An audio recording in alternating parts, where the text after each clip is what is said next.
Hey traders, David Frost, My Strategic Forecast. You're here for another episode of Common Sense Market Analysis. Today is Monday, May 6, 2024. We're looking at a daily chart of the SPY or Spider, which is the proxy for the S&P 500. What do we have on the docket today? We have a lot of stuff to discuss, including where the market closed today. We'll get right into the activity/action. She closed above our world-famous trend line, also above a very important breakdown candle high. This high is represented by 515.30. Now, that's a daily chart breakdown candle high. But wait, there's more.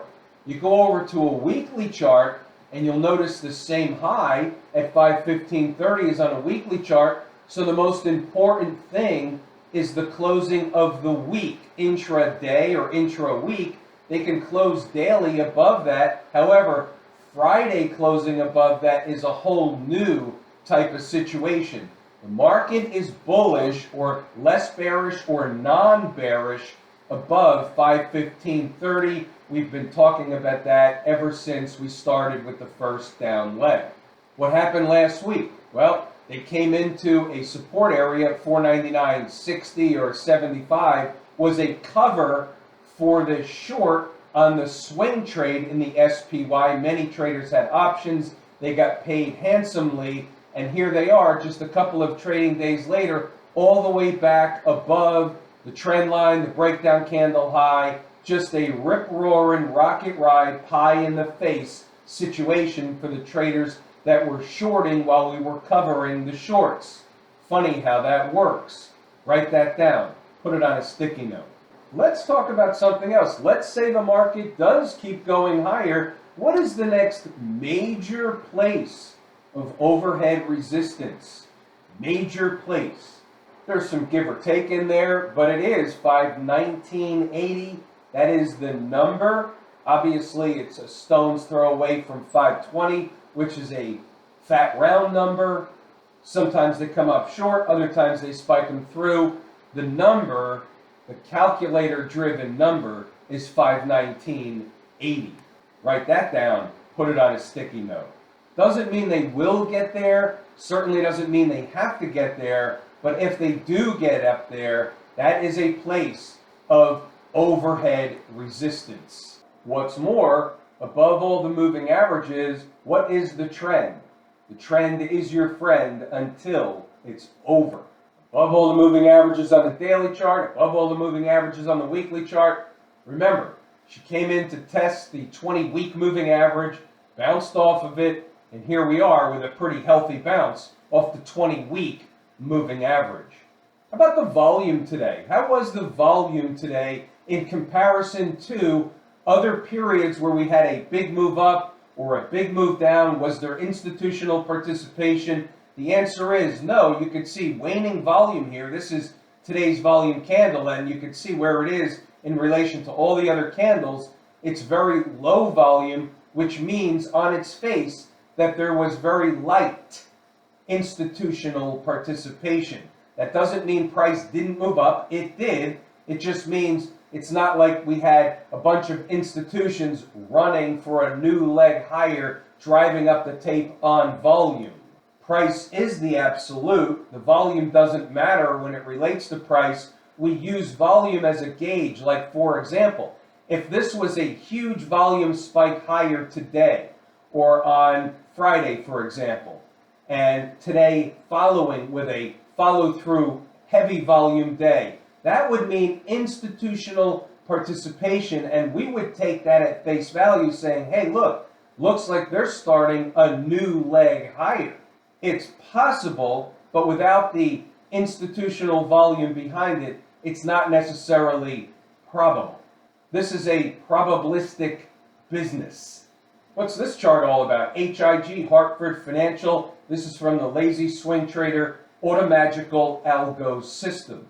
Why do I show you this? We had a buy alert on the 26th of April, about a week and a half ago, at 94.81. We had an exit today at 98.58 around the opening bell. The rest is a risk-free, emotionless trade, but that's a base sit in our pocket. And mark my words, base hits put you in the Hall of Fame. We have a lot of trades open where we've had first profit target taken. We're riding the second portion or the remaining portion or the trailing portion of the trade. From the long side, when the market was headed lower, what was the lazy swing trader automagical algo system doing? It was buying stocks on the way down, sells them short on the way up. The system is working. What about inside the numbers? Anybody make money today inside the numbers? How about the live room? Well, today wasn't necessarily a trader's tape. When you go to an intraday chart of the S&P, what you see here is the market treaded water right on a trend line, if you will, for the majority of the day before breaking higher in the afternoon. So this is not a trader's tape. This is a narrow ranging session up until they started breaking higher later in the afternoon. But were there any tradable opportunities on the board? What I urge you to do is pause the video, read the notes, go back to the chart, and double check the work. Our trend line is around 514.50 today, and a breakdown candle high is at 515.30. That was the resistance area. Right at the vertical is today's activity. Here's a 5-minute chart, and you can see 514.50 was overhead resistance. Did we have traders in the live room inside the numbers that attempted to short it at 514.50? The answer is yes. They got a scalp out of it. They got 4 or 5 points out of it. They got a base hit out of it, but then they treaded water. Pardon me. Maybe they traded water too. But wait, there's more. What I urge you to do is pause them, read them, go back to the chart to double check the work. All this stuff is in here. Just showed you the 514.50 up to 515.30. That was the resistance area for this morning. But just wait, there's more. Finding resistance at the resistance zone, no change. They've been up there for the whole morning long. So let's see what we have at noon when I'm saying, what's going on from here? We're focused on the line in the sand on the other side of the tape. If they were to fall, 513.30 is the opening range low and the line in the sand for the bull case. At any point, start closing candles below there. The thing changes from eating time off the clock bullish to something different. So what do we get? A bullish close. Traders in the live room were given another number of support in real time, 513.75, saying if they come down to 513.75 all the way down to opening range low, which isn't that far away, that's a support area where they're expected to bounce them back in the other direction. What did they do? They bounced them back in the other direction, and that was essentially the secondary or higher low of the day. Funny how that works. Did we have any stocks on the move today? We had one up on the board. There wasn't anything moving at the opening bell or in the pre-market, I should say. It was Southern Company. They didn't do the thing. They didn't come to their number, so it's off the board. It's a no trade. So therefore, we move over to Camp IWM. What do we have here? We have a market that's above all the moving averages on the daily chart. The trend is your friend. A market that's above all the moving averages on the weekly chart. The trend is your friend. Does not mean, I repeat, does not mean it won't come back down tomorrow, Wednesday, Thursday, Friday. We don't know that. What we do is take the market at face value, do the analysis based on what the market has done. What is it doing? Where is it on the chart? What are the important numbers? If she gets below X, it will promote a move to Y. If she gets above A, it will promote a move to B. That's the way this works. It's not a Swami game. Therefore, what are they doing now? Where are they headed? What's the next thing above current price? What's the next thing up north? Well, if there's a thing up north, it's going to be this gap up here, closing print 206.97, closing print 206.38, so we'll call the gap 206.35.40 in that neighborhood. That's a target. It will be overhead resistance if they get there sooner than later. What about the folks down at the transportation department, Buttigieg's crew? Into the 200 period moving average. They're not above all the moving averages. The trend is not your friend from a bullish perspective like the other charts are. However, they did spike the low and rip it back up in the other direction. This was staring into the abyss. The concept is traders pile on the short side, they get a pie in the face as they rip it back up in the other direction. And they spike the short and rip it back up in the other direction trade. One of my all-time favorite trades. There was, and I repeat was, some relative weakness today with the transports against the SPY. Well, the IWM had a touch of relative strength. This had a touch of relative weakness, so maybe it cancels out. They're my two favorite market leading indicators. However, but wait, there's more. The transports are my number one favorite canary in the coal mine. I'm watching this 200 period moving average for now. If they can't sustain price above that and they start trading away from it, then we're going to call this a bounce and a downtrend. The other markets will probably be petering out on the upside, a la canary-ish in the coal mine. I'm watching the transports very closely. Weekly chart stuck under the 20 and the 50 period moving average. Again, this is not a bullish development. However, we're watching for a rescue operation to get back above these moving averages, putting the weekly chart back to an uptrend solid. If they stay below the 50 period moving average, they could be, and I repeat could be because we don't know yet, needs more time, they could be putting in a bearish, flaggish, wedgish kind of situation. What about the Q people? Above all the moving averages, trend is your friend. They're flirting with, not that far away, just like the SPY. Didn't mention it then, but we'll mention it here together. They're not that far from the all-time high. Qs, S&P, they're not that far. What are they, 1%, maybe 1.5% away or so from the all-time high? Take it at face value. You look at a monthly chart and you say, this is a bullish chart in an uptrend, period. You had a down month, so be it.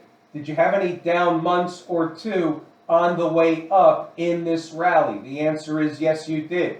Could that repeat? Yes, it can. Not saying it will. We're just looking at the charts objectively, being the umpire, calling balls and strikes, training your own brain to have a non-bias approach to analyzing the chart. When you bring up the monthly chart, there's absolutely nothing wrong with this. This is not a reversal candle. This is just a down month.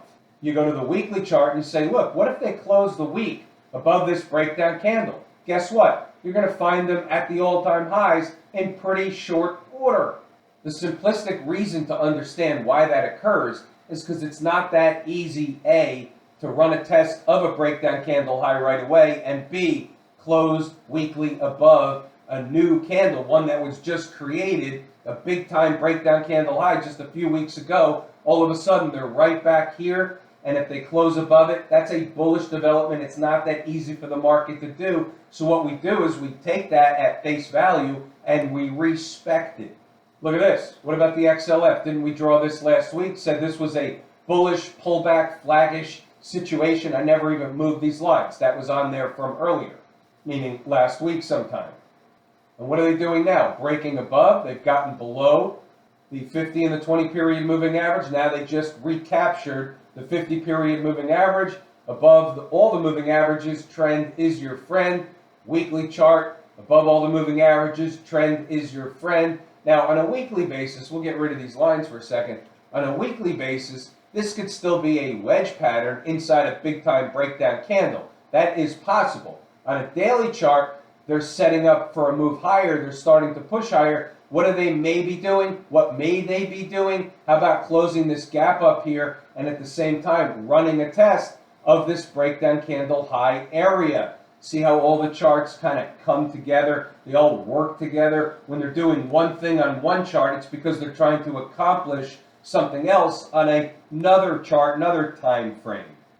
Did we have some kind of a light bulb moment for some of you? Just go on. Might want to rewind that tape for a moment. It's a teachable / learnable opportunity. Speaking of which, this is a pay it forward business. If you're enjoying the live room, are you learning? Are you making money? Are you educating yourself? Do you feel more comfortable with the market? Do you have a better idea of what the market's actually doing rather than guessing?